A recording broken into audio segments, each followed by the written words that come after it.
नाज़रीन, नवाबशाह में हिंदू मज़हब पारां पंहिंजे मुर्शिद लाल साईं जा लगातार 40 रोज़ा रखण खां पोइ औरतुनि ऐं मर्दनि मासूम ॿारनि आख़िरी ॾींहं ते ईद जी ख़ुशी मल्हाए रहिया आहिनि। इन हवाले सां ॾिसूं था नवाबशाह मां साइमा बलोच जी ही रिपोर्ट। जी, हिंदू मज़हब पारां पंहिंजे मुर्शिद लाल साईं जा 40 ॾींहं रोज़ा रखिया विया, जंहिंखे विर्त चइबो आहे।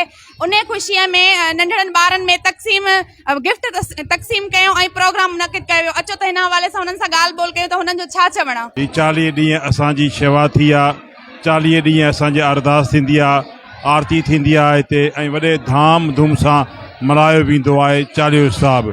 सो हिन दफ़े असांखे तमामु घणी ख़ुशी थी त असांखे मीडिया वारनि, गवर्नमेंट ऑफ सिंध वारनि, सिंध डिस्ट्रिक्ट गवर्नमेंट वारनि तमामु घणी सपोर्ट कई।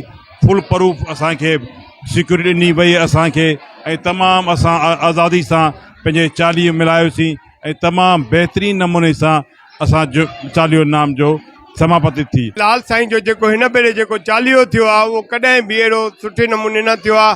ऐं ॿियो त वॾी ख़ुशी जेका हिननि असांखे कवरिंग ॾिनी आहे मीडिया में, उन में असांजो मन वधाए छॾियो आहे। ऐं अॻिते बि जेके प्रोग्राम थींदा बिल्कुलु असां साइमा खे, बिल्कुलु जावेद साहब खे यादि कंदा रहंदासीं। अॼु 40 जे विर्तनि जी समापति आहे, उन जे लाइ फंक्शन रखियो वियो हो।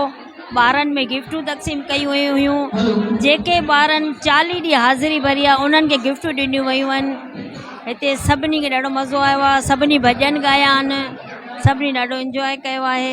आयो लाल सभई चयो झूलेलाल। असीं चालीहो साहिबु ॾाढो धाम धूम सां मल्हाईंदा आहियूं। अॼु जे ॾींहं ते असांजे चालीहे साहिब जी समापति थींदी आहे ऐं ज़िंदपीठ ते बि अॼु जे ॾींहं ते समापति थींदी आहे। असीं ॾाढो ख़ुशि थींदा आहियूं। अॼु लाल साईं जंहिं असांखे हमेशह प्यार ऐं मोहबत जो सबक़ु सेखारियो आहे ऐं मज़हब जो फ़र्क़ु मिटाए सभिनी खे हिकु कयो आहे, उन जे 40 साहिब जी समापति जो ॾींहुं आहे।